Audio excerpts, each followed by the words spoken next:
А я вось нейкі быў агалтелы нацыяналіст другой класе, да. Беларусь занадта живая, как помереть, или занадто мертв, как жить. За 2 дня нация не делается. Это процесс пошука. Соблазняют тем, что они белорусы. И вот там рождается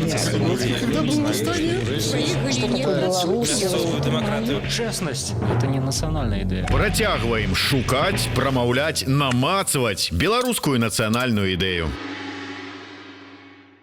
Усім прывітанне. В эфире чарговы выпуск программы «Идея X». Программы, падчас якой мы працягваем шукаць, прамаўляць, намацаваць беларускую нацыянальную ідэю. Як звычайна, з вами Зміцер Лукашук. І шукаць гэтую ідэю мы будзем, знаходзячыся у Великобритании. Не просто у Британии, а у Лондоне. И не просто у Лондоне, а у белорусским месцы силы. Скарынаўскай библиотецы імя Франциска Скарына. И нашим гостем сегодня есть опекун библиотеки Павел Шаўцоў. Добрый день, спадар Павел. Спадар Павел, можно такое одразу пытанне? Вы позначеныя у социальных сетках, у Фейсбуку, як Павел Батлейшчык. А чаму батлейшчык? Ну, так бы профессия, ці хобі, бо я тут раблю раз на год батлейку. Вось так атрымалася, што гэта ў пачатку стагоддзя ў Парыжы, у беларускім доме знайшлася батлейка. Батлей скрыня з лялькамі, я думаю, дай паспрабую, хоць раней ніколі не рабілі. І я паспрабаваў я рабіць на каляды, чамусьці ўсім спадабалася. Вось. Рознымі галасамі, там як можна і так казаць, і так казаць. Вось я паспрабаваў, людзі кажуць, рабі далей. Вось, праз 2 гады тады гэтую батлейку забраў яе ўладальнік. И мы кажем, так теперь уже люди кажут, мы не можем без батлейки далей жить, надо уже робить это ляльки. И тогда мы замовили до одной мастрыхи у Беларусі ляльки, ось якія музеі знаходзяцца, і в 2004 годзе прыехалі та ляльки, і я пачаў регулярно кожны год рабіць батлейку. Ось, і гэта стало уже таким гэтым, пасля 20 год, гэта вядома, уже без батлейки дзеці не засынаюць. Я уже стал, а я уже вядомы як батлейшчык, таму гэта меня уже лепш ведаюць тут брытанскай дыяспоры як батлейшчыка, чым каго іншы. Вось так, да, это, ведаеце, як Александр Маляваныч Жданович, который рассказывал мне зараз вось спытайся, кто такі Александр Жданович, так, хтосьці там потисне плечами, так, скажешь, так. Маляваныч, и все ведают. Конечно. Так и у вас, конечно, да? Это же як акторов, так само, калі сапраўдна прозвішча ніхто не ведае па фільму, потому что... А ўвогуле, як давно вы у Великобритании и якім чынам вы тут апынуліся? Сярэдзіны 90-х, вось, я, ну, як бы, учыўся, знаходзіў працу, вось, акрамя батлейкі, я таксама праўнік, вось, я тут гэта кар'еру меў юрыдычную, вось, і маю... Не, до того, каб тут мець кар'еру юрыдычную, вы ж нейкім чынам тут апынуліся? Ну, так, я як бы учыўся, як бы в 90-м магчымасці вучыцца, і пасля тут, як бы, у канцы 90-х была магчымасць таксама, спачатку працаваў, як бы, просто паспрабаваць, як такі вось практыкант, вось, і пасля спадабаўся фірме, і яна кажа, давай далей з намі заставайся. Не, чакайце, спадар Павел. Вот вы жывеце ў Беларусі, дарэчы, дзе вы жылі? Ну, я паходжаннем з Гомлі, але я вучыўся ў БДУ, я тады в Менску 5 год, вось, і пасля БДУ... Скончылі БДУ? Скончыў БДУ, так. І адкуль узялася Брытанія ўвогуле? Ну, гэта я быў такім амбіцыйным чалавекам, я думаю, ну, трэба ж паспрабаваць свет, яшчэ як бы малады, здаровы хлопец, трэба паглядзець, як людзі жывуць за мяжой, вось, себе паказаць, іншых паглядзець, як вось рабілі Скарына, там усе астатнія, вось, і паехалі. Але гэта пачатак 90-х. Сярэдзіна, у любым выпадку, сярэдзіна 90-х. Яшчэ галеча ў Беларусі. Ну так. Кожную капейку лічыш. І тут чалавек, які толькі што скончыў, недаўні студент, учорашні, ён бярэ і едзе. Вот просто вот так рызыкнуў? Ну так, рызыкнуў, і таксама ж ёсць жа працэс пошуку стыпендыі, асабліва на гэта, на уже то, што называецца пасля гэта, як на постградуэйт, но гэта пасля заканчэння універсітэта, гэта не так, шчыра кажучы, складана было знайсці. Там, вядома, была канкурэнцыя, але шмат людзей тады цяпер, напэўна, ездзілі вучыцца. Вось, тады гэта просто так, знаходзіш гэты стыпендыі, знаходзіш грошай, там гэта, і едзеш, так, гэта проста, і, вядома, там жыццё не багатае, калі студент, але цікавая і... А чаму Брытанія? Чаму там якая-нибудь, там, я не веду, Францыя, Америка? На Америку грошей не хапіла. Меня прынялі ў Чикагскі універсітэт, але не сабраў грошы. Там, здаецца, пакрылі навучанне, але не пакрылі жыццёвае. Таму апынуўся ў Брытаніі. І вось вы ў Брытаніі, і як далей? Вот вы калі з'язджалі, у вас нейкая такая вот ваша беларускасць у вас была? Была, То есть, а адкуль яна ўзялася? Ну, як я не... Чакайце, вот мы ж памятаем усе тыя гады, мы ж памятаем, як тады ставіліся да тых, хто размаўляе па-беларуску. Это ж колхознік, да? Ну, жалей, я уже был, як бы сказать, сыном перебудовы, уже як бы в конце 80-х, это уже по-іншому. Так, коли я памятаю, что зусім молодое дзяцінства, так, сапраўды это было ассоциировалось с колхозом. У нас, например, в пионерском лагере был хлопец Хойнікаў, вельмі добрый беларускамоўны, але, конечно, люди здзекаваліся з яго і казали, там, это беларус, зяроўні. Але уже в конце 80-х, пачатку 90-х такого не было. Это уже просто было хутчэй палітычна, як пасля стало. Я ходил там, гэта, вядома, у Гомлі, я просто трапіў, як быў сканчыў школу, пачаў універсітэт якраз на гэтай хвалі перабудовы, калі ўсё было так аптымістычна, і тада ж і у Гомлі была эта талака, тады я туды хадзіў. І былі гэтыя все чарнобыльскія мітынгі, і я да гэтага ўсяго як бы далучыўся як школьнік тады яшчэ. А вот у школьнік, вы школьнік, звычайны школьнік, вучыцца ў звычайнай беларускай, там, савецкай яшчэ школе, дзе ўсё, дзе стаўленне да беларускасці, да беларускага, ну, такое як на халеры яно мне трэба. А вот чаму вы пайшлі школьнікам да талакі? Ну, может, таким нарадзіўся, не ведаю. Мне раскажуць бацькі, што магчыма было нават в другой класе асвободзіць ад беларускага языка. І кажуць, мы там падсуецімся, хоць я тэхнічна не падпадаў, кажуць, мы там гэта паразмаўлялі, хочаш асвободзіцца. Кажу, не буду бы беларус. У другім класе? В другой класе, так. Что это вы не... Откуда это у вас? Такое не ведаю. Ну, яны не настолі бацькі, але, кажу, просто мы тебя можем освободить, бо там яны мелі сувязі, кажу, мы дамовімся тебя освободят. Тады ж, як там гэтак, я кажу, не хочу, я беларуска.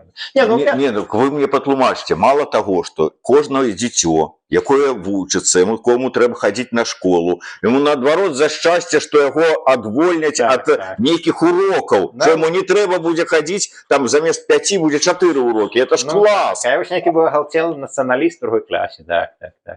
Ну, беларуская мова сакавітая была, дарэчы, у меня гэта у продка, якія заставы, это была прабабка, і вось бацькавы дзяды, яны размаўлялі на добрай беларускай мове. Я памятаю, напрыклад, калі гэты генсек, той самы Чарненко, правялі там подручкі, я з прабабкай глядзеў тэлевізор, і яна за наўгода з ім была, яна кажа, да не халера ж ён уже не цяміць.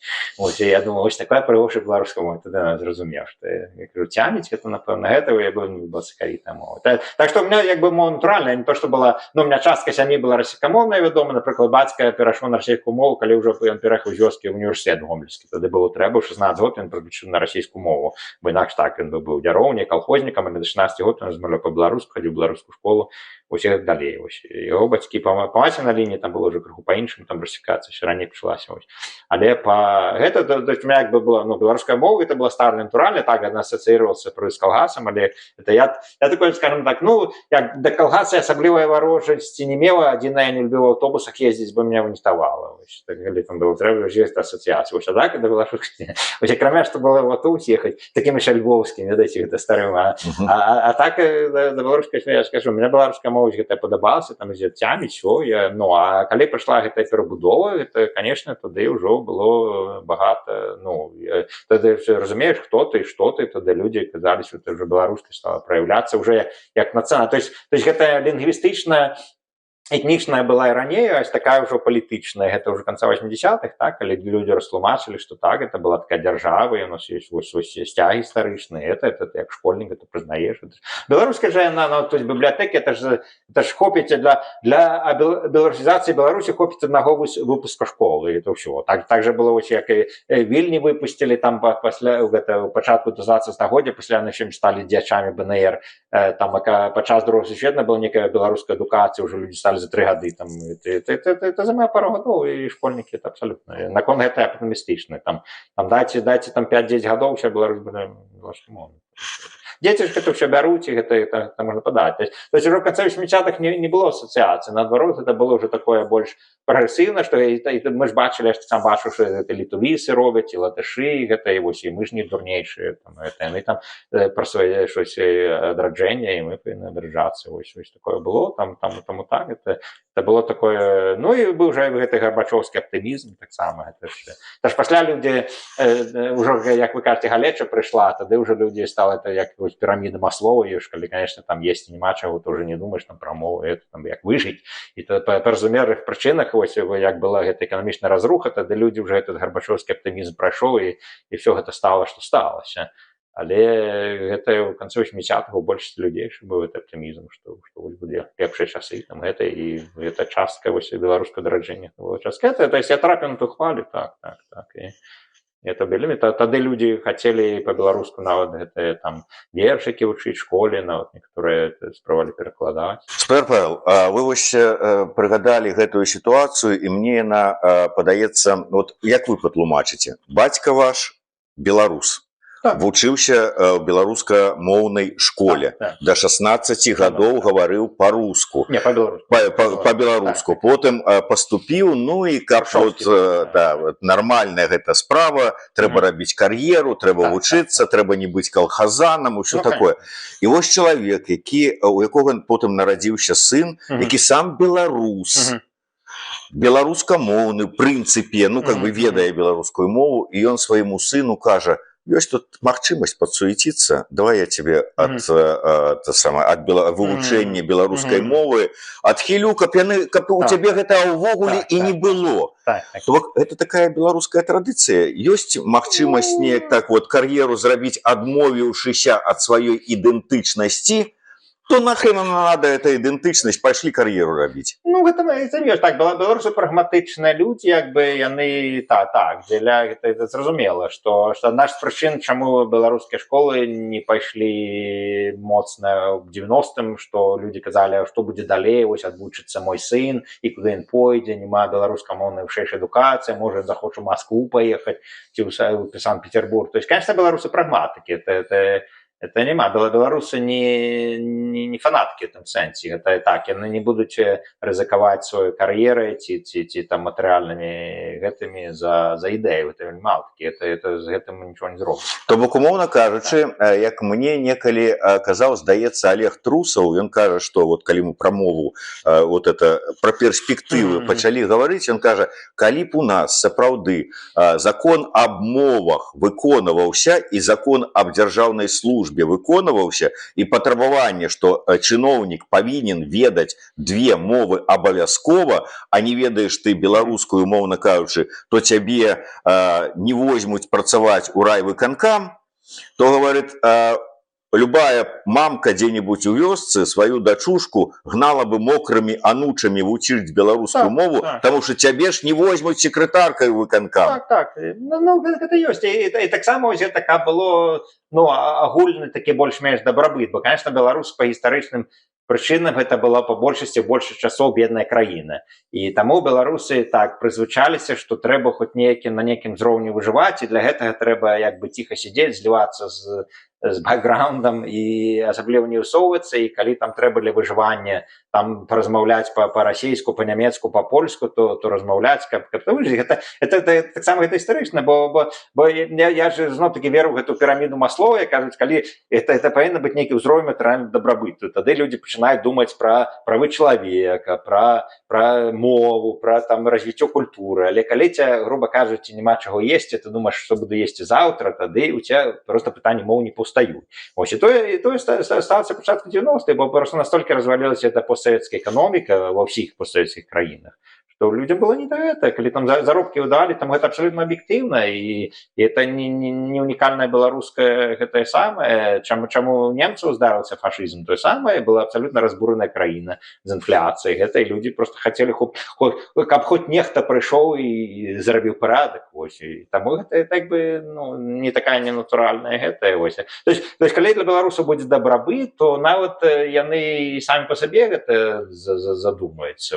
І пра пра іншыя правы бо зноў-такі калі браць падзеі 20-го года таксама там уже выйшаў гэта все прызналі што гэта ўжо бы стварыўся такія сярэдняя класа якім уже трэба было штосьці большае яны тады задумаліся сказалі вось мы хочам там уже пратэставаць каб некую дэмакратыю это уже бы это менавіта это сярэдняя класа было пратэсты так это айцішнікі выйшлі які уже добра зараблялі па беларускіх мерках вось это не выйшлі там галодныя людзі так што ім не было есть гэта вось паказвае што так калі матэрыяльны дабрабыт тады беларус задумаецца кажа уже можна больш штосьці з гэтага рабіць так. Але вось калі беларус матэрыяльны дабрабыт беларус задумаецца яму тады трэба сумленныя выбары яму трэба законнасць яму трэба дэмакратычнасць яму трэба вось гэтыя базавыя дэмакратычныя каштоўнасці якія конечно патрэбныя якія гучаць прыгожа але якія да нацыянальных каштоўнасцяў ніякага дачынення не маюць ну у сэнсе маюць в прынцыпе але так вот ускосна і вот мы ўзгадалі гісторыю вашага бацькі як ён вам прапаноўваў вас і ўвогуле у беларусаў стаўленне як вы кажаце яны ўсе прагматыкі і я так вот думаю а можа быць усе гэтыя нацыянальныя штучкі с этими пошукамі ідэнтычнасці свядомасці нейкай ідэі гэта не наш шлях можа не трэба гэта беларусам Не, ну беларусам гэта трэба, таму што Беларусь розныя ж там нацыі па-рознаму ўзніклі. Праблема з тым, што сучасная Беларусь яна зрабілася больш паўстала як тэрыторыя, не як нацыя. Гэта проста была тэрыторыя, акрэсленая там Карскім, ось як мы гэта даследчыкам Насовічам, ось яна была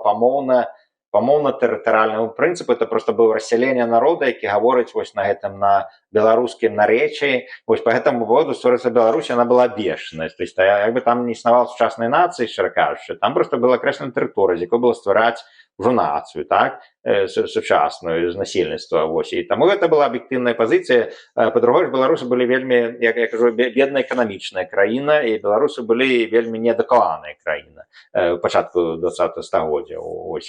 Таму для беларусаў гэта трэба, як сказаць, зноў-такі, калі браць неадукаванага сяляніна, які толькі думае пра хлеб штодзённы, то вельмі цяжка чакаць зноў-такі нейкую ідэю. Таму, конечно, калі там дзячы БНР прыходзілі в нейкую вёску там і казалі вось ты беларуса, мужик думаў, што мне за это есці будзеш, што мне за кавалак сала мне за гэта прышчэпіцца, вось. Дык мы ж это і потым чулі, а што калі у нас калбасы болей будзе, калі мы па-беларуску загаворым. Так.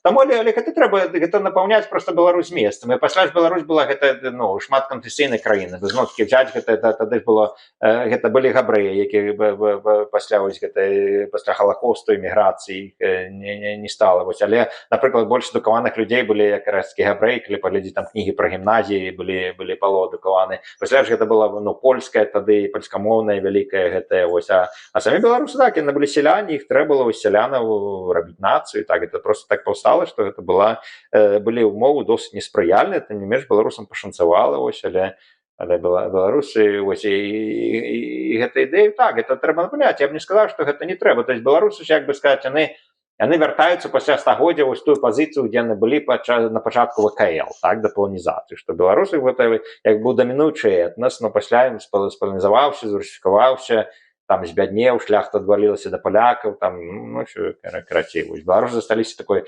сялянай нацыі, гэта працэс трэба як бы вяртаць, што гэта так, это гістарычна, але это мова не справна, не, это трэба напаўняць, што гэта была не проста тэрыторыя, бо, конечно, і дагэтуль шмат людзей гэта, нават і на Беларусі, проста гэта се бачыць як тэрыторыю, не як такі амерыканскі штат, а не як сумную нацыю. Але як напаўняць? Вось вы бачыце шлях, вот як можна напаўняць і напоўніць. Мы шмат чуем разваг пра тое, што ну вот калі дабрабыт, калі вось гэтая піраміда, калі вот там ўсё такое, калі у саміх людзей узнікне патрэба, то тады мы ім дадзім і мову, і культуру, і ўсё. А калі яно? А калі не? Ну, праз адукацыю, так, это па вядомых палітычных прычынах, так, там у нас адукацыя не беларуская, яка была, нават жа зноў-такі сюды, куды прыязджалі людзі, шмат з іх скончыла вось гэты каледж беларускі, так, ці гімназія, як называецца, вось яны зноў-такі сталі больш свядомымі людзьмі, тому што навучыліся. Это проста паказвае, не, конечно, адукацыя, вось калі гэта толькі стане магчыма зноў беларуская адукацыя, тады гэта будзе больш масавая.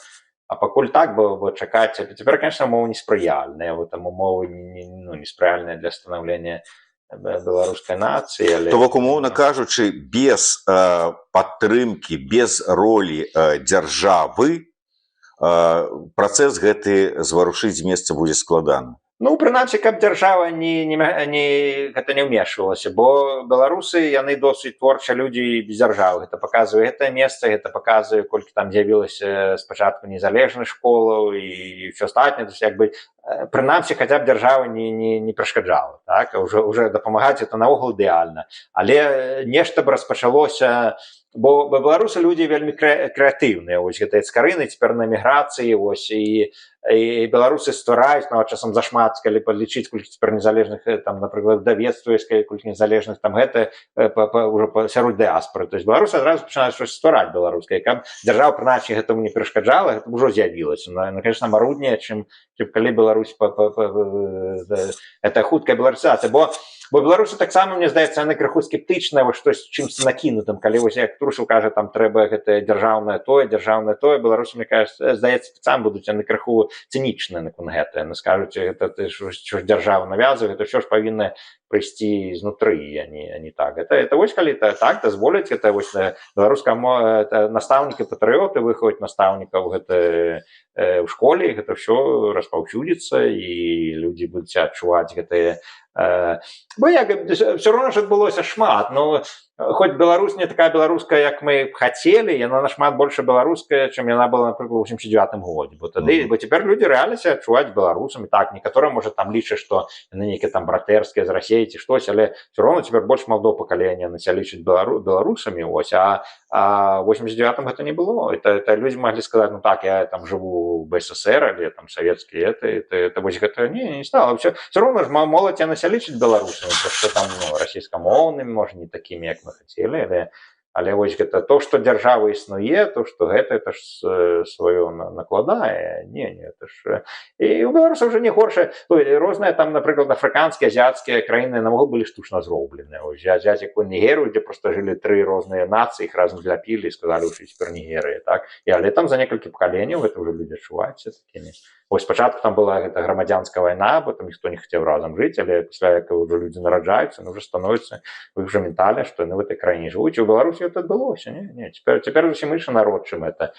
Цяпер, па-друге, сучасныя людзі, яны больш глобальныя. Там вось яшчэ, акрамя матэрыяльнага дабрабыту, такого як вось грашова, яшчэ людзі цяпер вельмі інтэграваныя, нават як і на Беларусі, сусветныя суполкі. Таму што цяпер і свет такая вялікая вёска, але таксама людзі Беларусі досыць такія еўрапейская шалту, то есть такія яны як бы гэта, ўсё гэта прымаюць, і таму гэта таксама беларускасць натуральная прыдзіміцца такім еўрапейскім шляхам. То есть там ніхто там жа няма такіх вось як там агрэсіўных, што мы там не еўрапейцы, мы нейкія такія асобныя, вось як у расейцаў, напрыклад, што мы там свая там это культура, там дзе сядзім асобна. У беларусу так, большасць беларусаў, нават тыя, якія гэта не пратэстуюць супраць цяперашняга рэжыму, яны ся ўсё роўна адчуваюць часткай рук. Тыя, якія так, яны ж кажуць, у нас там чыста, у цэнтры Еўропы, то все кажуць, прэзідэнцкая адміністрацыя, таму гэта ёсць, так, это ёсць. Я не такі песімістычны наконт гэта, вось, то, што нават, то есть так, моладзь адчувае сябе беларусамі, у сэнсе, што яны, гэта іхняя краіна, і гэта менавіта ў гэтых межах краіны, гэта не штось там, і вось это, і тое, што яны таксама ся бачаць гэтай еўрапейскай цывілізацыі, таксама, мне здаецца, гэта праяўляецца. Конечно, палітычна там можна ездзіць там у Карэі, ўсё, але ўсё роўна больш не беларус. Это адчуваць, скажу, не гледзячы на іхнюю, скажем, палітычную плыню, я Карэі не адчуваюць. Гаспадар Павел, а ці не, от ўсё ж такі вы з'ехалі ўжо, атрымліваецца, больш за 30 гадоў, ці не ёсць такое, што насамрэч, што вы, што мы ўжо за 5 гадоў эміграцыі адарваліся ад Беларусі, не разумеем, якія працэсы там сёння адбываюцца, нават за 5 гадоў, а не тое, што за 30 гадоў, з улікам таго, што ўзмацнілася вось гэта пранікнення рускага свету. Россия вельмі так цісне і цягне на сябе. З другого боку мы маем гэтыя працэсы, калі Еўропа з пэўных прычынаў бяспекі закрываецца, цяжка людзям патрапіць. І ўсё, там зараз адбываюцца такія працэсы, якіх мы можа не бачым, а яны можа. І мы тут зараз разважаем, што як толькі спрыяльныя ўмовы, так тут жа ўсё. А можа там так далёка ўсё зайшло у дрэнным для беларускасці сэнсе, што мы надта рамантычна глядзім на рэчы.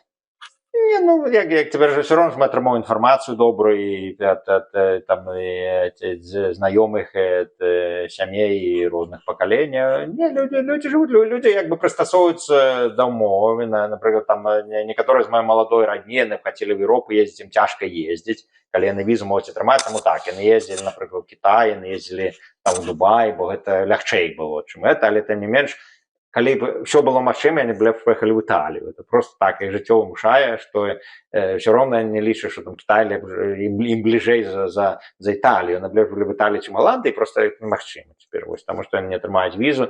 Як бы белорусы все равно, мы атрымоўваем информацию. И то же самое с другого боку. Теперь на Беларуси люди, так побутовые, но не вельми адрозніваюцца от людей в іншых гэтых. Это же вы бачите, раней же там это были розныя нават побытовые, там Советский Союз, тут было зусім по-іншаму на Беларусі. Теперь гэта больш-менш зраўнялася так, что там это люди маюць такія вось все гэтыя рэчы, якія тут маюць, там ад тэлефонаў да гэтых всех, што можна плаціць гэтымі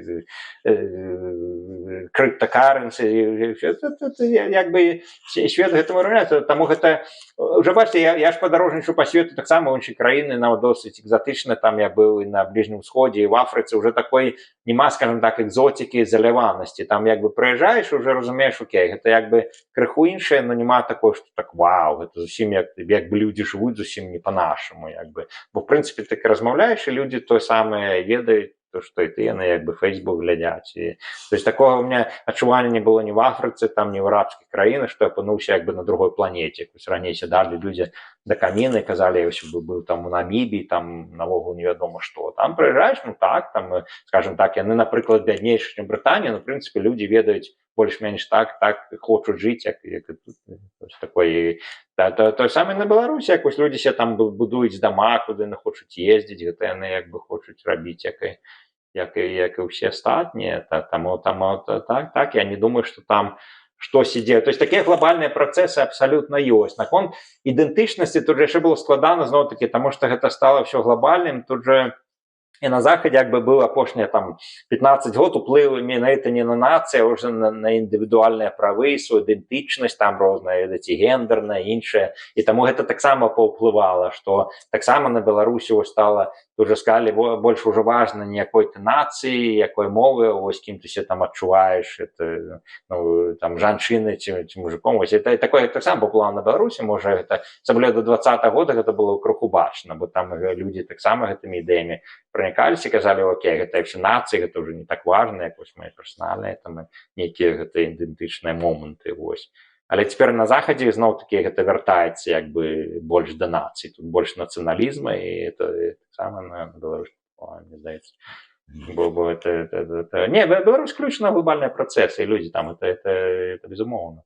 Дарэчы, вось мы колькі разоў узгадывалі гэтае слово «нацыя», і я прыгадываю, што вы сказалі, што Беларусь як вот дзяржава у пэўных межах, яна сфармавалася па іншых прынцыпах, чым іншыя дзяржавы. Не па прынцыпу вось нацыя сфармавала там сваю і адстаяла сваю дзяржаву і дзяржаўнасць.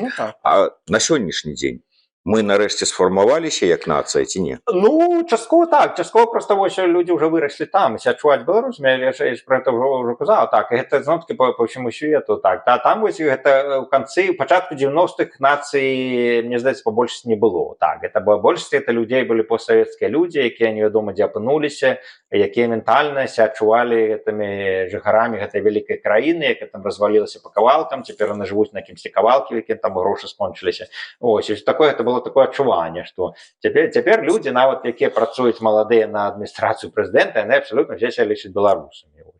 яны ся лічаць беларусамі, так, і некаторыя там згодны з не згодны, але гэта яны лічаць, яны грамадзяне Беларусі, этой краіны, так, некаторыя там можа па персанальных прычынах, так, яны там ці любяць Расею, ці эканамічна залежна ад Расеі, ці штось такое, але гэта ўсё роўна іх уже не робіць так. Не, ёсць розніца, бо зноў-такі, як вы кажаце, прамываць мазгі гэтыя вось рускім мірам, я б не сказаў, што вельмі прамываюць. Там ўсё роўна Беларусі, калі б так было, то былі б там гэта 1000 валантэраў цяпер на Ўкраіне змагаецца за рускі мір, і беларускае войска былі на Ўкраіне.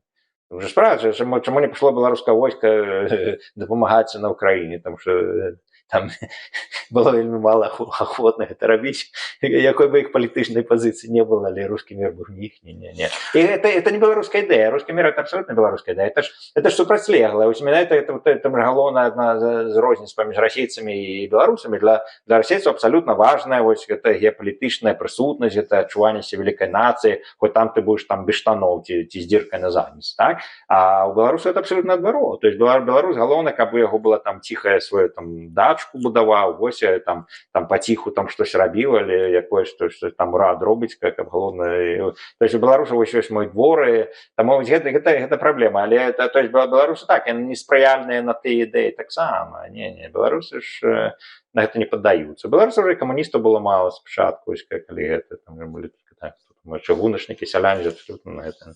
Яны ж не хацелі там ніякай там гэта, наказалі вам лепш кавалак, больш зямлі дадзіце, добра яму. Нам не трэба. Нейкія там ідэі пра гэта, што будзе агульнае, там гэта абсолютно было не беларускай гэтай рэвалюцыі. Сяляне абсолютно хацелі, што у меня дрэнны кавалак зямлі, можна лепш. Это працаваць, і такое дагэтуль стаецца. Не. Беларусы думаюць пра свой прыватны дабрабыт, это перш за ўсё. І таму гэта рускі мір. Ты можаш цяпер пасля вайны ў Украіне, гэта ж вельмі разбуральна для власна. Это абсолютно беларусы не хочуць, каб там щось здарылася, яны бы якім чынам былі туды ўцягнуты. Не, беларусы ціха сядзяць, каб толькі до нас дроны не ляцелі там это. Спадар Павел, я да вас як да знаўца дыяспары, ўсё ж такі жыцця дыяспары 30 гадоў там ці болей нават гэтаму аддалі. Скажите мне, ласка, вот беларусы, мы калі пачыналі толькі свае праграмы ў 18-м там годзе, 19-м, мне заўсёды было крыўдна за беларусаў, якія з'язджаюць з Беларусі, ну, за дыаспары, таму што мы ведалі, там, што вельмі шмат беларусаў там і да вайны, там, і міжваенны час, і пасля ваенны час, і потым падчас магчымасць з'явілася, шмат з'ехала, але мы чулі пра украінскую дыаспору, мы чулі пра армянскую дыаспору, мы чулі там уже пра Чайнатаўны, я ўжо ўвогуле маўчу.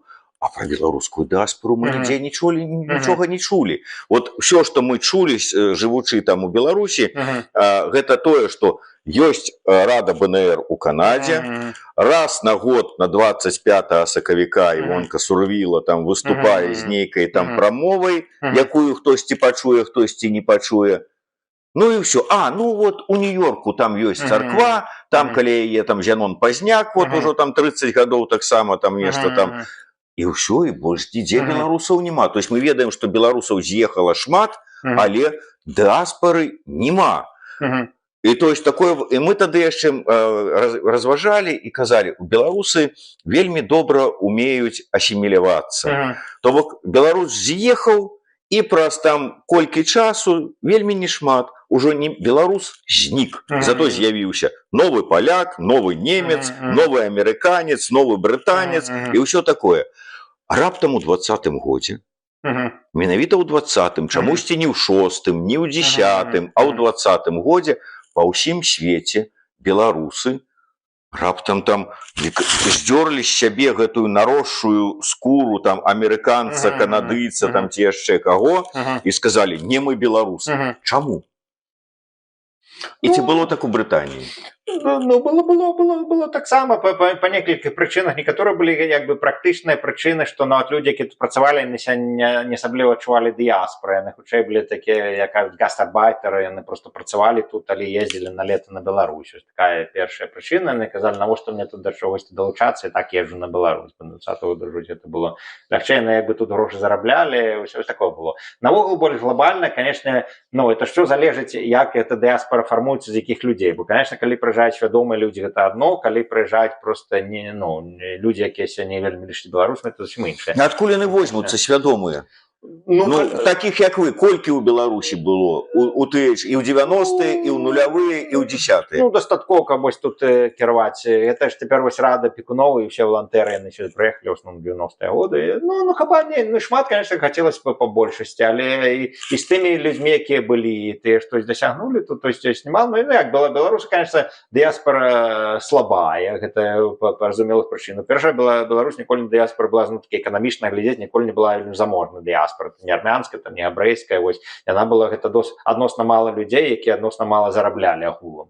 То есть сярод беларусам так, тут былі некалькі асобаў, якія пасля вайны, напрыклад, якія сталі там зарабілі добрыя грошы, але ў асноўным людзі працавалі рукамі і зараблялі 3 шылінга, 1 шылінг аддавалі на беларускую справу. Вось такое не было, то ли тут было вельмі мала беларускіх мільянераў, якія маглі сказаць, вось, наце вам мільён, заснуць там бібліятэку ці штось, якія ў другіх дыяспорах ёсць. Вось таксама гэта, але калі з'яўляюцца гэтыя свядомыя людзі у дыяспоры, для чого? Бо відомо, для другої сусветної амаль што не было нацыянальна свядомай дыяспоры, можа толькі ва Францыі, калі там пасля вось БНР выехалі, і яна была вузкая, гэта так. А пасля другой сусветнай была больш, таму што там было вось плыне гэтых маладых асобаў, якія атрымалі беларускую адукацыю, атрымалася хоць там 3 гады, вось і прыехалі, яны ўжо адчувалі беларусамі, і таму яны ўжо будавалі тут беларускае жыццё, ні з кім не зліліся і будавалі. Некаторыя з них я як добра тут сустрэўся ў 90-е год, добра ведаў, вось некаторыя з іх былі вельмі простыя людзі, такое, але такое, ну, сялянскае, прамедычнае, але абсалютна вось яны адчуваліся беларусамі, так, і давалі, што маглі даваць, вось гуртаваліся і зрабілі, бо гэта ж як бы святары, гэта що вам распавядаў, гэта зрабілі вось 3 святары, заснавалі бібліятэку, але пад Муркам гэта былі ўсе беларусы, без якіх, калі б не было больш шырокага кола беларусаў, гэта мне не паўстала толькі сярод святароў. Беларусы здавалі грошы, падтрымлівалі маральна і дапамагалі тут все гэта зарабіць, і гэта так, і вось не, ну, беларуская дыяспора, як і Беларусь як краіна, гэта як бы яна, ну, слабая, не такая нам хацелася, але яна ёсць і штось, скажем так, штось робіць, так, это ж, я калісьці эстонец мне сказаў, што Беларусь занадта живая, каб памірэць, але занадта мёртва, каб жыць. Такая сумны жарт такі, але гэта штось ёсць, так і з дыяспора, не, дыяспора, чаму? Ну, яшчэ беларусы такая праблема ёсць, яны любяць вось гэтыя ўсе гуртавацца в арганізацыі, шмат ініцыятыў беларусы любяць рабіць на такім вельмі мікраўзроўні, вось толькі я сам там штось замуціў, вось, і гэта, і калі там гэта кажаш, што лепш вось аб'яднацца, там арганізацыю стварыць, гэта беларусы скептычна ставяцца, так, таму як бы дыяспарскіх ініцыятыў шмат, вось, але яны як бы распыляюцца. З другого боку, гэта таксама беларускі як бы моцны бок, таму што беларускім руху няма такой іерархічнай структуры, што калісь, напрыклад, там галаву знесці і ўсё астатняе рассыпецца. Беларусь мне нагадвае, якось быў фільм «Тэрмінатар», калі там забівалі роботы, там гэта расцікаўся, пасля збіраўся, вось гэта беларуская ідэя таксама. То есть Беларусь як быццам уже не існуе, пасля так хоп, і зноў паўстаў. Вось гэта вельмі беларуская, нарэшце. Беларусь гэта бачна, з дыяспоры, Беларусь там гэта сядзяць ціха, там хто штось робіць, але пасля гэта ўсё падымаць. Вось такое было ў канцы 80-х, і як толькі з'яўляецца гэта магчымасць на Беларусі, то это атрымоўваецца на Беларусі, калі некія, ну, а чаму дыяспора зноў-такі з'явілася ў 20-м годзе? Таму што зноў-такі, канешне, гэта ўсё прыходзіць надзея з Беларусі, так, бо тут тое самае было, дарэчы, і ў 91-м годзе тут, бо таксама тут вельмі дэпрэсавала эміграцыя 80-е гады, бо тады гэта пачалася вайна ў Афганістане, там Брэжнеў сядзіць, тут яны ўжо ўсе старэлі, ўжо некаторыя паміралі, а там Савецкі Саюз далей, вось, і ў пачатку 80-х был абсалютны гэта маральны заняпад, тут вось там 81-м, але праз 5 гадоў уже там прыйшоў Гарбачоў са з'ездамі, і праз 10 год Беларусь стала незалежнай, вось, таму это таксама аптымістычна, але ў 81-м годзе яны гэта не чакалі, і так уже людзі той самый, шчыра кажучы, ну, і у мяне персанальна адчуванне ж такое, што як бы калі на Беларусі там людзі гэта, ну, нічога не патрабуюць, ну, можа так, час не прыйшоў. Ну, што можа дыяспара забіць, але калі толькі з Беларусі ідзе нейкі імпульс, то тады вядома, это ён гальванізуе і дыяспару. Дыяспара — это ж час народа. Ты можаш цяпер гэта, я ж кажу, в сучасных умовах гэта ж не то, што ты цяпер жа навіны перадаюцца і персанальныя, і нацыянальныя за 3 секунды, это на тэлефонах і на ўсё астатняе. То бок, умоўна кажучы, як два такіх звязаныя нейкія сасуды, калі нейкае там аднаўленне, адраджэнне, уздым пачынаецца ў Беларусі, то і новае дыханне ў дыяспары з'яўляецца. Ну і наадварот, вось гэта ж захаванне, вось гэта як тут захоўвалась, гэта ж таксама важна дыяспара для захавання рэчаў, якія немагчыма захаваць на Беларусі, бо там неспрыяльныя умовы, напрыклад, тым і іншых. Вось як вось добры прыклад, это была беларуская грэка-каталіцкай царквы, і там яна была забаронена 150 год. Але ён існаваў тут дыяспары. І калі прыйшоў час, тады отец Нацин прыехаў, прывез кніжкі, адрадзілася уніяцкая царква ў 90-м годзе. І, конечно, дыяспара. Взять тых палякаў, Польши ж не было 150 год, але яна была виртуальна ў Парыжы, ў Лондоне, абсолютно. Палякі все лічылі палякамі, нікуды не зніклі. То, што Польши не было, гэта нічого не значыць, гэта яна была ў іх уяўленні. І пасля гэта дыяспара дапамагла ствараць гэтую Польшу. Ну, то іх было ўяўленне, што яны палякі, а мне такое адчуванне, што шмат беларусаў да 20-го года, ну і ў прынцыпе добрая частка і пасля 20-го года, яны как бы з'язджаюць, але такое адчуванне, што яны беларусы з нейкай такой, вот, ведаеце, з гонарам, з такім вот, не, там, я на суперу, почему я беларус, такога нема. Потому что, як сказал мне неяк еще в 19-м годзе Зміцер Дашкевич, что мы адрозныя тым, что беларусамі не нараджаюцца, беларусамі становятся. И не шмат хто становится-то. Ну, беларусу нацыяналізм заўсёды ціхі быў, будзе. Беларусы гэта в адрозненне там ад суседзяў, беларус ніколі не будзе крычаць, што беларус. Такая просто ментальнасць. Гэта не значыць, што на беларус. Беларуская традыцыя захоўвалася там в спевах жанчын вёсках, там гэта, она не захоўвалася там на гэтых. Беларуска это не вельмі не ваяўнічая нацыя, беларусы гэта вельмі не гучна нацыялістычная нацыя, беларусы захоўваецца свая ідэнтычнасць вельмі. Я казаў тут Гай Пікарда, які жыў у Беларусі, это як русалка пад лёдам. Ось, это яна там ёсць, але ціха пад лёд плавалі, там ёсць. Бачыш сусліка, да? Так. Не, я не скажу, що нема, просто Беларусь так, яны не будуць хадзіць там крычаць, але гонару себе. Беларусь таксама досыць патрыятычная, бо шчыра кажучы, калі б Беларусі стала там ўсё добрае, геапалітычнае, палітычнае і далей, то шмат з людзей, прынамсі, калі б не паехалі назад, то яны вельмі часта ездзілі. Так, Беларусь патрыятычная. Нават болей за некаторыя іншыя дыяспары, што яны як бы гэтыя сувязі заўсёды мелі. Тут же нават калі вось гэтыя досыць мала людзей атрымалі гэтыя пашпарты ПП, бо яшчэ людзі мелі свае прапіскі, тут жылі па 20 год, але ўсё роўна не хацелі перарываць гэта сувязі, бо ўсё ж гэта атрымаліся месцы. Не, беларусы просто ціхі нацыялізм, так, гэта такая нацыя. Ну і добра быць, зноў такі, бо дыяспора, зноў такі, большасць людзей, якія пераязджаюць па вымушаныя выехаць з Беларусі, яны ж тут адразу добра не ўладкоўваюць. Таксама гэта зноў-такі мы назад у піраміду Маслова, што людзі тут спачатку выжываюць, што ім трэба знайсці. Вось калі, напрыклад, прыехаць з Брытаніі, калі ты палітычна ўцякач, это вельмі цяжка. Трэба знайсці, дзе жыць, каб тебе далі этот азыль, каб пасля нейкую далі працу. То есть у тебя будзе першыя пару год просто як вось рэальна выжыць. Не то, что там будешь сидеть и думать, ці такі беларус, ці такі. Ты будешь просто думать, у меня завтра хопіць грошаў, ці не, ці трэба яшчэ кудысь падаваць на дзяржаўную установу, вось такія. Таму, але вядома, калі ўжо там беларусы больш уладкаваныя, тут маюць добрую працу, тады уже частка з іх, не ўсе, але частка з іх задумаюцца і чаму дапамагаюць. Тут же, напрыклад, ёсць розныя арганізацыі, ёсць арганізацыя прафесіяналаў брытанскіх, называецца, гэта яшчэ ў 9-м годзе было зроблена. Это просто вось то працуе тут в банках, і гэта яны як бы збіраліся і тусілі, і па-беларуску размаўлялі паміж сабой. Вось яны такія людзі больш тэхнакратычныя, напрыклад, чым там гэта, якія чытаюць мастацкую літаратуру, але ім было цікава ўсё роўна збірацца там і гаварыць, і людзі адчуваліся беларусамі.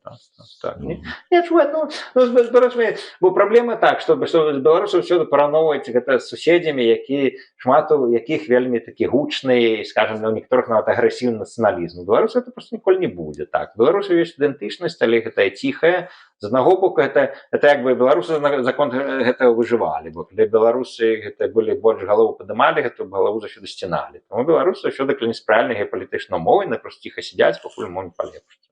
Вось, але ідэнтычнасць не захоўваюць, як русалка пад.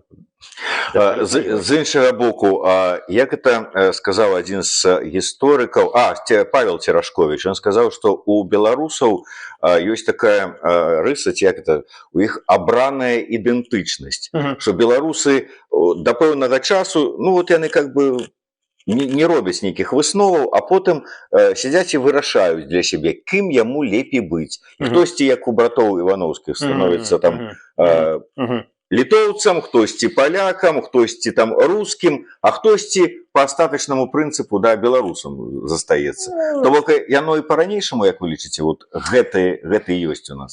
Ну, там, я скажу, цяпер, напэўна, уже не. В сучаснай Беларусі моладзь не. Гэта ж тады браты Івановскія, это ж быў зноў-такі развал імперыі. І таму людзі выбіралі, то самае ж было з Савецкім Саюзам. Некаторыя на Беларусі казалі, што на расейцы ехалі ў Расею. Некаторыя казалі, мы габрэі ехалі там в Ізраіль. Некаторыя, калі разваліцца імперыі, то ідэнтычнасць так, ты выбіраеш. І там былі ўсё ж іншыя працэсы. Ось, але калі ты нарадзіўся і вырас у канкрэтнай краіне, як цяпер, ты ўжо не выбіраеш, ты ўжо беларус. Вось. Это ўжо там, наколькі ты там ведаеш беларускую культуру і наколькі ты ведаеш беларускую мову, гэта ўжо як бы пытанне, ну, яно ёсць, але все равно я скажу, што моладзь абсалютна, мне здаецца, амаль што 100%, вось якая жыве на Беларусі, адчувае беларусам, а не кімсьці іншым. То есть там будзе вельмі мала, што скажа, я расеец. Так он можа сказаць, у нас союзное государство, что мы там дали якийсь значок за гэта. Ось, але реально ніхто ще не лічить там союзним государством, ось, і хімери. Не, это старые люди так, вони там кажуть, ось, у нас там гэта во Владивостоке прийшов Новий год, или мовость. Не, у нас криху інше. Это початок було, я ж пам'ятаю, коли розвалився Союз, то саме було, я пам'ятаю, в чергі стояв там в Гомлі на тягнік, і там, я кажу, ось там за межу тягніки в Чернігів, і там люди почали сміятися, кажуть, за межу, ха-ха-ха. Тобто ніхто не відчував, що це є межа поміж Білорусі і Україною, тобто абсолютно для всіх цих старіших людей це була одна країна. І тому так, там ідентичність, тоді люди вибирали, ось, Кановський. Ні, тепер ні. Мені здається, що Білорусь вельми унікальна. Я скажу, білоруси, я б не сказав, що вони штучна нація, це нашмат штучнейшая нація. Ось, є нація, відома, старожитна, ангельці, які давно збилися в одну кучу, і то там були ось до норманів, там були різні ангельські князства, ось, і так далі складано. Але ось гэта 20-го стагоддзя, абсолютно, напевно, більшість країн у світі, вони штучні. Это что там это просто это вось вялікая імперыя, яны по мапе штось там рабілі абсалютна людзей, якія разам ніколі не былі, яны разам збівалі гэта вось і таму і цяпер вось гэта на бліжнім сходзе гэта ж там французы з ангельцамі там просто мапу правялі, вось так Сірыя з'явілася, вось гэта в Афрыцы гэта абсалютна все штучныя краіны, там здаецца ніводнай краіны няма, ну можа Эфіопія толькі ось такая больш-менш як нацыя, а все іншыя не, это в 60-е гады там люди казалі, гэта была калонія, в якой уходзілі абсалютна розныя людзі, і ім зрабілі межы, і спачатку это людзі нічого супольнага паміж сабой не мелі, яны былі розных рэлігій, розных моваў, розных іх разам збілі, спачатку яны абсалютна друга не любілі, але пасля ўжо выраслі дзеці, і цяпер все адчуваюць, што іх краіна. Не, это трэба вырасці, гэта ся адчуваць, так. Я вярнуся да пытання дыаспары, але вось так, пытанне, канешне, глупае для таго месца, у якім мы знаходзімся, таму што гэта, як я ўжо на самым пачатку сказаў, ўсё ж такі такі цэнтр сілы беларускай, дзе захоўваецца беларускасць і ўсё это то, што назапашваецца, але калі ўзяць шырэй, дыаспару увогуле ва ўсім свеце. Я шмат чуў разваг пра тое, што у нас зараз у дыаспары місія захаваць, не толькі захоўваць і назапашваць тое, што вот было, ёсць, робіцца, але і гледзячы ў будучыню, пашыраць і развіваць нейкую вось беларускасць. А справімся? З улікам таго, што ўсё ж такі час ідзе, нейкая вот эта вот ідзе сацыялізацыя, людзі неяк так, асабліва калі новыя пакаленні тут вырастаюць, наколькі мы справімся с этим захаваннем? Не, ну новое поколение так, это крыху ідэалізм, так, бо новое поколение все ж вельмі цяжка ім быць як бы поўным беларусам. Заўсёды тут усе справы рабіліся тымі, якія прыязджалі. Тут вельмі мала прыкладаў, што вось людзі, якія тут нараджаліся, себя адчуваюць беларусамі, бо это зноў-такі это падобная канцэпцыя, што калі ты нарадзіўся ў Брытаніі, вырас і хадзіў у мясцовую школу, вельмі цяжка себя адчуваць кімсьці іншым, але не брытанцам. Потому что абсолютно, вось як, напрыклад, Украіну, калі ты не гледзіш, які ў цябе колер скуры, ці які ў цябе гэтыя прозвішча, калі ты хадзіў у мясцовую школу, размаўляеш з мясцовым акцэнтам, ты свой. Вось, я ўсе за свайго прымаюць, і ты сам, гэта вельмі рэдка, што ты скажаш, а я не зусім свой, бо у меня бацькі адкульсьці прыехалі. Таму новая дыяспора вельмі цяжка, так. А ты, якія прыязджаюць, абсалютна, як сказаць, мне б, напрыклад, персанальным узроўнем мне было сумна, калі б не было беларускай справы, бо у меня была паспяховая юрыдычная кар'ера, якая была, з Беларусью нічого спольнага не мела, з Усходняй Европай нават нічого спольнага, бо я там працаваў больш з арабамі, там гэта, чым з брытанцамі, вось. І таму это просто было б сумнейшае жыццё, калі б я Беларусью не займаўся, так, я выжыў, і як бы матэрыяльнасць, тому што маім не змянілася, але чагосьці ў маім жыцці не было, так. То есть это як бы, людзі ж таксама, калі ты жывеш, гэта як тут Брытаніі, то людзі чымсьці займаюцца, скажем так, это па-за межамі вось прафесіі, зноў-такі, гэта таму што яны гэта маюць, вось, і некаторыя займаюцца вось дабрачыннасцю, некаторыя там гэта памагаюць сабачкам і коцікам, некаторым цікава, як хто прыехалі, яны там займаюцца свае культурнай спадчыны, таму што вось, напрыклад, брытанскія габрэі, у іх ёсць тут вельмі шмат гэтых габрэйскіх музеяў, вось падобна з Карынаў, так, это брытанскія габрэі, якія ўжо 100 гадоў тут жывуць, вось яны там не менш, вось это валантэрыць, там гэта цікава, каб эту культуру ўсю ведалі. Вось ёсць іншыя таксама дыяспаральныя музеі. Не, это людзі просто займаюцца тут жывучыя, таму што это ім цікава, это іхняе жыццё робіць больш багацейшае, таму я б сказаў, просто асімілявацца гэта, скажу, не так цікава, усім высяваўся, некаторыя так асіміляваліся, таму што яны думалі, это зноў-такі, калі там для выжывання, калі ты уже тут добра уладкаваўся, уже з'яўляецца уже пірамідзе магчымасць, штосьці рабіць для душы. То бок, умоўна кажучы, вот як бы там не складываліся цяжкія умовы і вот гэтыя там спробы рускі мір убіць галовы ў беларусаў у Беларусі, як бы тут таксама там ты там не уваходзіў у мясцовае там грамадства і ўсё астатняе, нейкая вось гэтая прага, цяга, імкненне, цікавасць да беларускасці, яна ўсё адно не забіваная. Конечно, конечно. Я не забываю, ты ж наш палітычны, вось ты ж, якія, напрыклад, спяваюць народныя там фальклорныя песні, яны галасавалі, ведаеце, за кого яны галасавалі, так, палітычныя галасавалі за таго, каб яны бліж не галасавалі, але на вёсцы яны спявалі беларускія песні, яны рабілі там валачобныя гэтыя цырымоніі, то есть яны себя адчувалі беларусамі, так, але каб быць некое в іх разуменні палітычную эканамічную стабільнасць, так, яны галасавалі за кого галасавалі. Не, руская мера не будзе, просто гэта не беларуская, як і гучны нацыяналізм. Беларусь ніколі не будзе Расія, ніколі будзе Украіна з гэтага пункту гледжання, зусім іншая нацыя, это спакойная, вось такі спакойнае адчуванне, што ты кімсьці ёсць, і патрыятызм, але гэта такой вельмі лагодны, не ведаю, это нават. А патрыятызм сапраўды ёсць? А ён, гэты патрыятызм, неяк так штурхне беларусаў узяць у рукі зброю, каб адстаяць сваю краіну? Не, зброю не, думаю, не. Некаторых так, беларусы, такія, гістарычна беларусы, бачыце, украінцы так, это іншая нацыя, яны паўставалі супраць палякаў, яны паўставалі, там, гэта, рабілі свой, гэта, казацкі, это іншы менталітэт. Беларусы так, яны, у іх спосаб выжывання, это зліванне з бэкграундам, так. Таму ж гэта нават, это незразуменне нават у Вялікім княстве, кім беларусы там сядзелі, бо яны так зліліся з бэкграўндаў, што не зразумела, ці яны былі русінамі ці літвінамі, што ще ведаю, там беларусы былі, што мова іх не была, вось якімі яны былі, это нават не разглядзіш, бо настолькі добра зліліся з гэтым звукаэлам, вось так не ужывалі, будуць, просто ёсць розныя патрыятызмы, розныя нацыяналізмы, ёсць такія гучныя, это ж як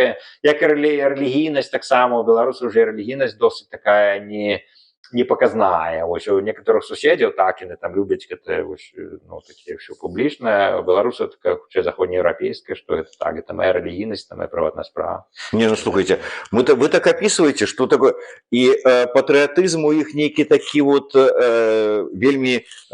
Русалка под лёдом. Да, русалка под лёдом нейкі такі вот прыхаваны, і нацыяналізм у іх такі, што яго і амаль не заўважыш, і рэлігійнасць таксама. Такое некае адчуванне, што ну, не некий чалавек, а некая вот бляклая тень, незразумела. Ну, каб не... Это способ выживания, так. Это ж ты зліваешься з гэтым самым, это так беларусы ўжывалі стагоддзямі, так. Гэта яны не паўставалі, а яны вось каб выжыць, яны зліваліся з бэкграўндам, і калі прыходзіць правільна мову, тады гэта ўсё як бы адарджаецца, пасля людзі разумеюць, што сітуацыя мяняецца, яны зноў зліваюцца з бэкграўндам, так.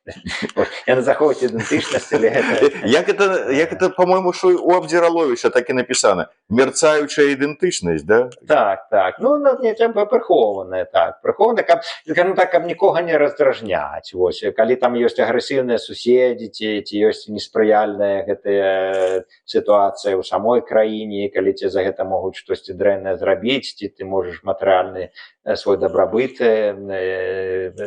згубіць, тады так, беларусы проста ідэнтычнасць не паказваюць, але гэта як вы прыхоўваюць да лепшых часоў.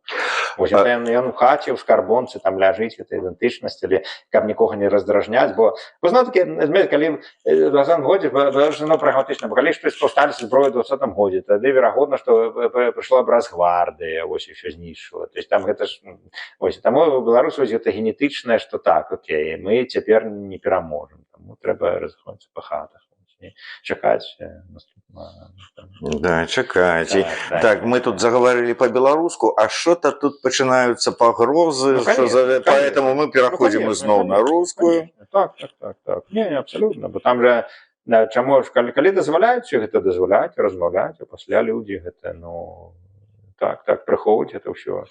Спадар Павел, з сённяшніх дыскусій, калі вот мы там кажам пра ўсё ж такі неабходнасць захавання, адраджэння, пашырэння карыстання беларускай мовай, прыходзяць людзі, якія, ну вось, здаецца, яны ж свае, яны таксама пацярпелі ад рэжыма пасля 20-го года, яны таксама ў эміграцыі, ну яны там неафіты, не неафіты, ну такія там, скажем, рускамоўныя беларусы, якія кажуць, у нас столько проблем, у нас политвязни, у нас русский мир, у нас там ядерная зброя там, от российская, у нас там невядома чаго чакаць, у нас тут эміграцыя, у нас тут проблем. А вы тут со своей белорусской мовой носитесь, с этими там культурницкими проектами, там, с этим то усім, и шо? Вот, заговорим мы все по-белоруску и так пераможем, и политвязни на волю выйдут. Вот что б вы отказали?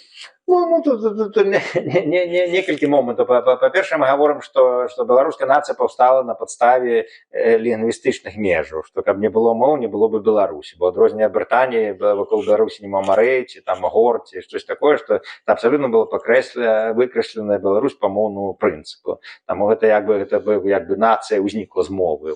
Ну, ўзнікла тады, а зараз чаго нам за гэта чапляцца? Ну, зараз мы кажам, трэба рабіць рэчы, бо няма сэнсу дэпрэсаваць і няма сэнсу там размаўляць пра геапалітыку, калі ты не можаш персанальна што змяніць. Калі ты робіш якісь канкрэтна, бо мы захочам людзей рабіць штось канкрэтна справы, што там дапамога збор палітвязням таксама добра, але культурніцкія праекты это рэальна, можа чалавек прыйсці, дапамагчы зрабіць каталог кнігаў ці падрыхтаваць нейкую прэзентацыю, тут гэта як бы канкрэтны ўклад па штосьці. А калі проста абмяркоўваць, які там злы дзень той, ці гэта як бы это просто як бы непрадуктыўна, нема выйсця, ўсё ж людзей трэба захвочваць, каб бачылі некія, што яны робяць канкрэтную справу, і гэта ўклад у штосьці. Так. Таму мова гэта можна і не мова, я ж кажу, не культурная, можна рабіць, але гэта пэўна канкрэтнае. Таксама ж бачыце, гэта добра, напрыклад, пратэставаць, але вось гэта людзі, нашы папярэднікі, яны таксама пратэставалі супраць Хрушчова і Брэжнева каля савецкай амбасады. Але каб яны толькі пратэставалі, скорей тут не было. Калі б отец нацыі толькі стаяў каля савецкай амбасады, дало Брэжнева, і хадзіў туды, напрыклад, кожны тыдзень, і ўсё. Ўсё было, яго б не стала, і нічого б не стала, вось такое. А так людзі, акрамя пратэстаў, яны щось рабілі канкрэтныя праекты, гэта таксама важна. І гэты праекты так, яны могуць гэта правы чалавека, яны могуць культурніцкія праекты, яны могуць там, я не ведаю. Рэальна штосьці рабіць, якое на іх думку штосьці дасягне. І таксама крыху доўгатэрміновы аспект, бо так, шмат неафіцтва было менавіта з гэта, адчувалася, што шмат як бы пары выходзіць, але гэта недалёка рухаецца гэты цягнік, так, там штось людзі збіраюць, штосьці абмяркоўваць нейкія праекты, а паглядзіш, што, як кажуць, бозы, і там дагэтуль вось. Трэба ўсё ж, конечно, штось рабіць такое планаванае, каб гэта, некае было вось, так, штось рухалася, нейкі твой уклад, штось рабіў, вось гэта, это все робіцца, это все набудоўваецца, вось нават калі штось людзі робяць малое, это все роўна, это пасля заўважна і прырастае, здаецца, это як бы, Таму не, вось гэта можна пераканаць людзей, што проста выходзіць гэтай геапалітычнай дэпрэсіі і рабіць канкрэтны праект. То бок, умоўна кажучы, што ты тут вучыш этую беларускую мову, яна табе што там палітвязняў дапаможа вызваліць? Добра, не буду я вучыць беларускую мову, а як я выцягну палітвязняў? То бок, я і палітвязняў не выцягну, і мову не вывучу? Конечно. Это просто так, это просто атрымоўваецца, што хтосьці там гэта дэпрэсуе, так арганізуе наконт геапалітыкі, і як бы нічога гэтага не... Так, калі палітвязні важныя, таксама ёсць там гэтыя магчымасці ім там дапамагаць. Вось як было, што, напрыклад, парламентарыі вось тут гэта ведалі заходнія, вось і пасля рабілі этот лобінг, таксама там вось людзі так, ім давалі інфармацыю, это ж можна любой штось рабіць. Галоўнае, на мою думку, штось рабіць канкрэтнае, вось гэта. І тады гэта лепш самому чалавеку, і гэта лепш так. Але яны як бы не вераць у культуру, рабі штось іншае. Я ж персанальна нічога супраць, калі там чалавек, напрыклад, займаецца палітвязнямі і піша там, я не ведаю, там амерыканскім парламентарыям пра таго, хто дагэтуль у вязніцы. Это добрая вельмі справа, і гэта абсалютна. Але калі ты просто там гэта ходзіш і пару выпускаеш, і гэта ніякага ад гэтага няма, то, мне здаецца, это марнаванне часу. Усё ж трэба... Я прагматычна, трэба будоваць, это як бы беларускі праект, это як любы іншыя праекты, трэба нейкі план рабіць, вось это індывідуальны праект і глобальны беларускі праект, трэба план, і трэба ўсё ж нешта рабіць канкрэтна. Але ці час для гэтага? 21 стагоддзе, ужо тут касмічныя караблі на Марс Маск збіраецца запускаць, ужо тут глобалізацыя, трансатлантычныя карпорацыі. Вось вы, як юрыст, беларус, седзячы у Брытаніі, працавалі не з Беларусю, а працавалі з арабамі там якімі-нибудь. То есть часы змяніліся. А тут мы кажам, мова, культура, традыцыі, гісторыя, нацыянальныя каштоўнасці. Можа быць, не час для гэтага.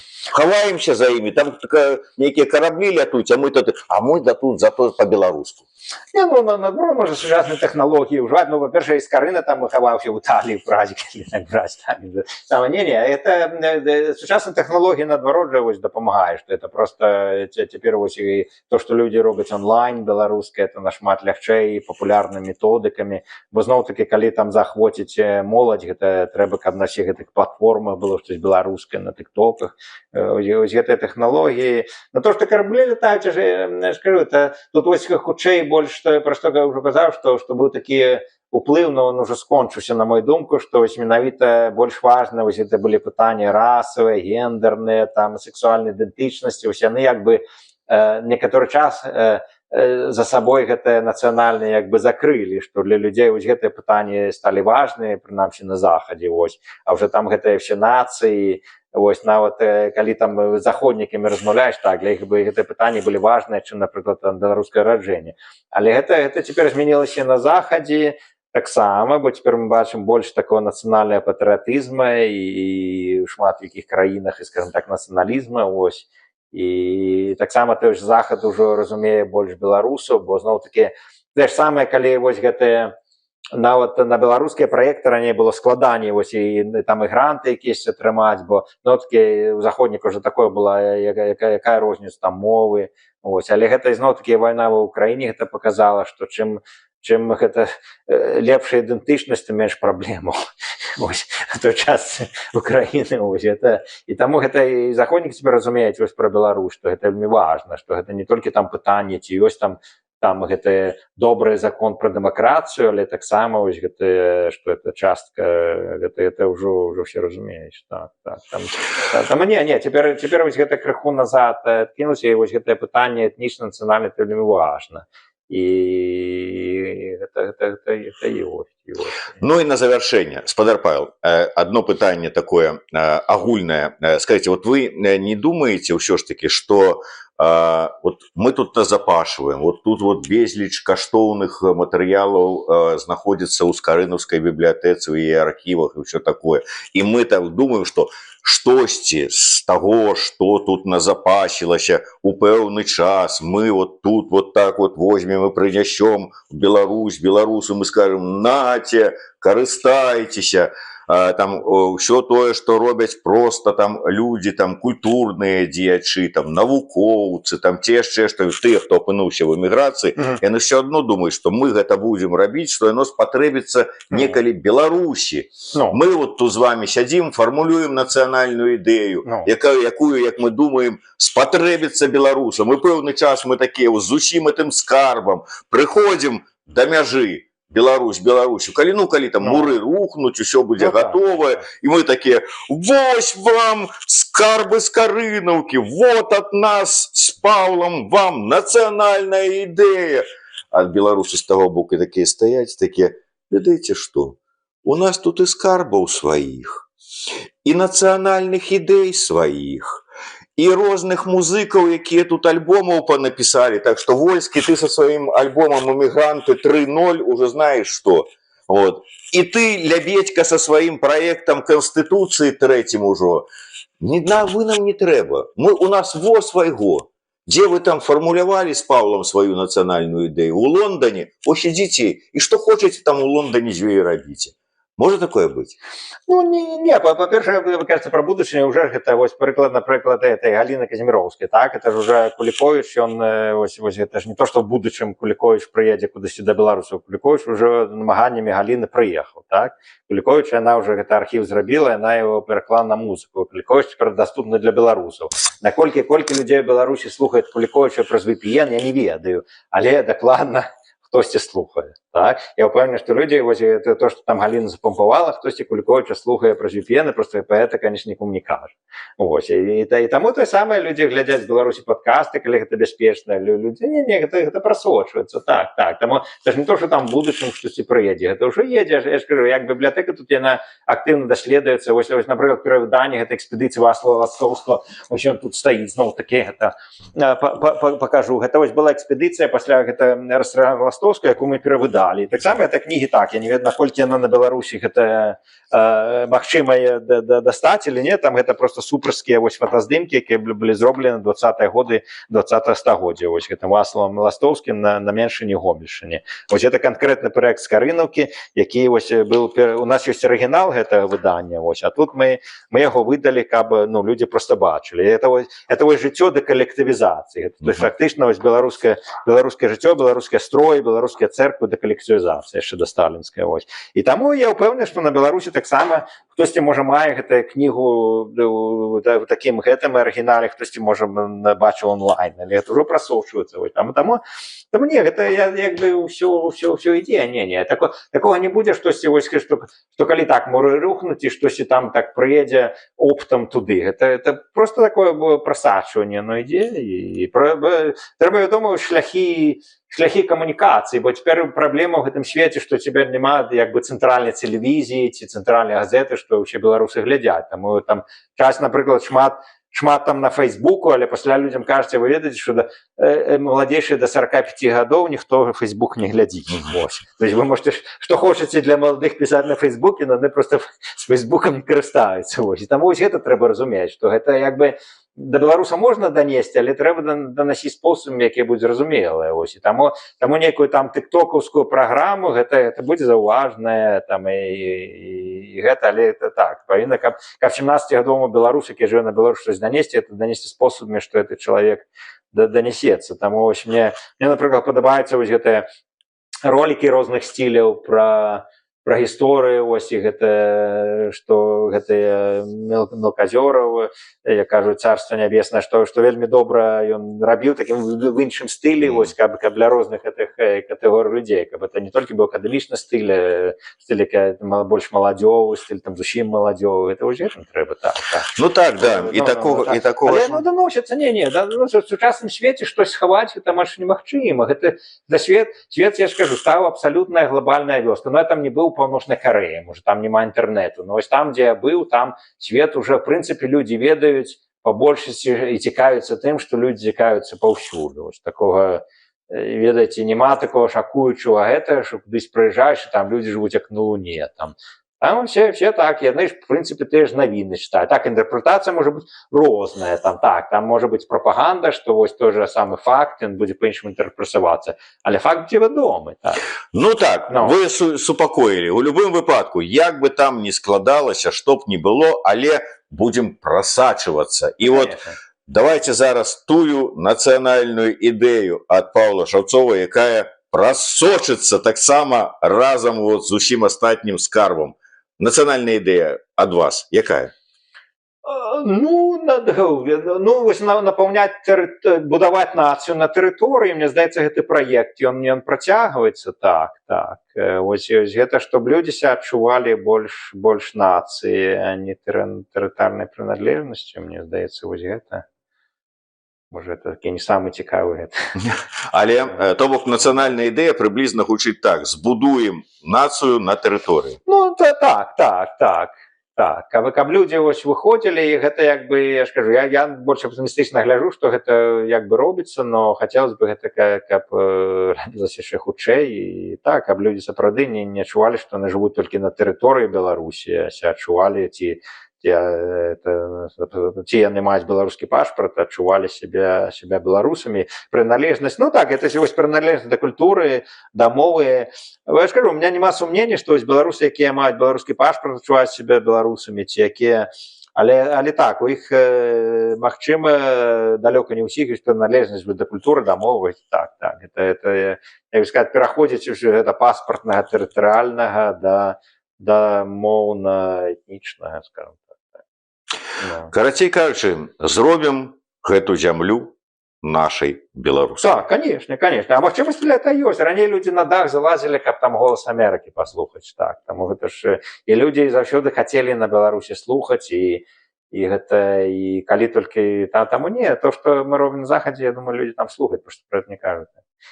Дзякуй вялікі. Ну што ж, мне падаецца, шыкоўная нацыянальная ідэя, якую гаспадар Павел сфармуляваў нам тут, седзячы ў Скарынаўскай бібліятэцы ў Лондане. Дзякуй вялікі. Дзякуй вам.